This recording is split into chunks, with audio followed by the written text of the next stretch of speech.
Good morning, students. Today we are going to see about compiler phases. Before that, you should know what is compiler. So compiler is a special program which used to convert high level language to machine level language. So it is a special program which will convert source code into object code, because machine can understand only zeros and ones. So we need a converter to convert high level language to low level language. So that conversion will be done in different phases. So what are the phases and what are the function involved in that we are going to see today.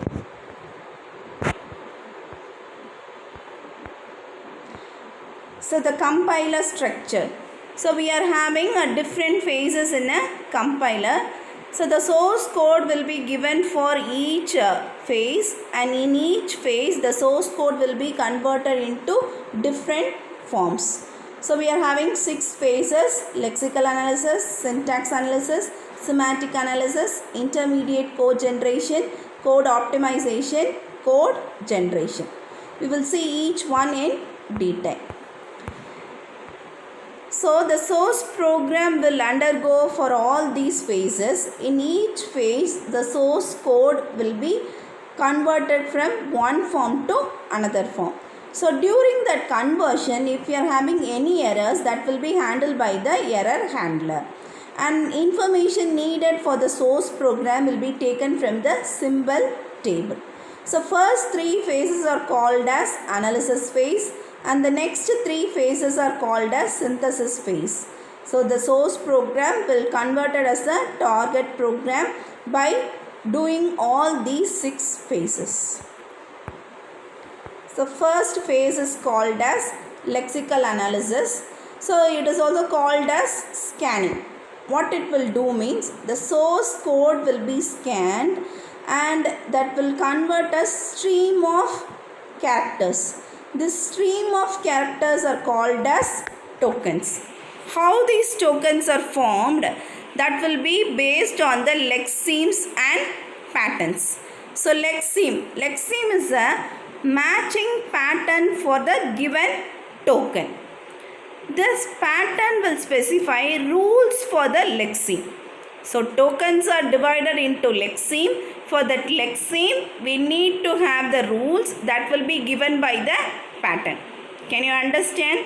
So lexical analysis will take the source program, scan the source program, and create stream of characters that are called as tokens.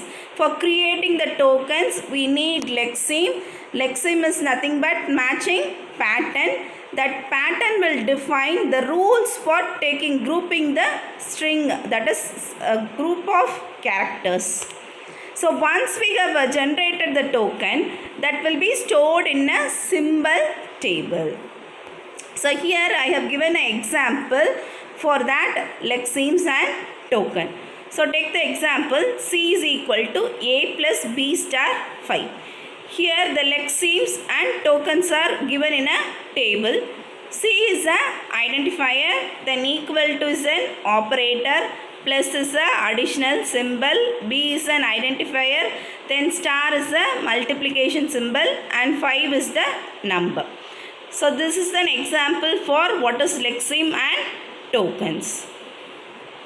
Next phase is syntax analysis. So in syntax analysis, this is also called as parsing. This will take the output that is generated by the lexical analysis, that is tokens. Tokens are taken and that will be represented in a tree format, which is called as parse tree or syntax tree. So this will describe the syntactic structure of an input. So it will take the tokens and present in a parse tree. That is the meaning of syntax analysis. So this is the example for syntax tree. C is equal to A plus B star 5. So whenever we are creating the tree, the leaf nodes will be identifiers or constants, and intermediate node will be operators.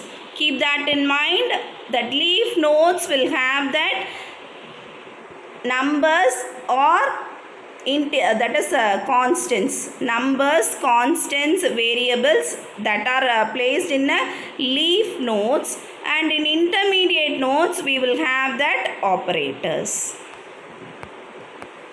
Third phase is semantic analysis. So semantic, what is the meaning of semantic? So this will check the meaning of the particular tree generator.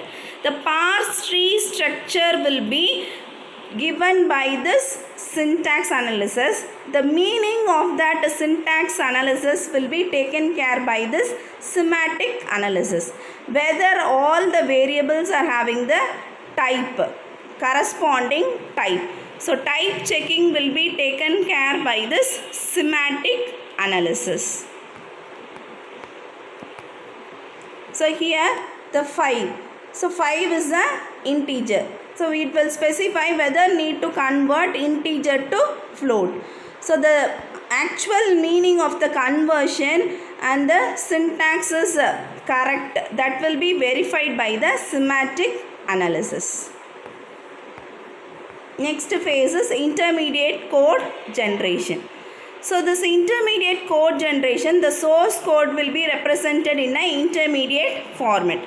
So this intermediate format can be any one of this format, that is postfix notation, 3 address code or syntax tree. So most commonly we will use 3 address code. So 3 address code means we need 3 operands. Code optimization. So general meaning of optimization is giving best.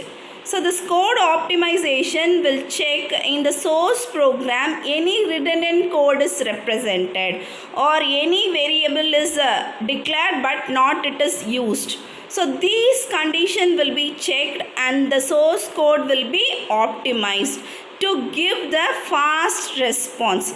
To improve the efficiency of the program, we are doing this code optimization. So this optimization will eliminate the redundant code and remove the unwanted code which we have included in the source program, which will give the efficient running time for the program.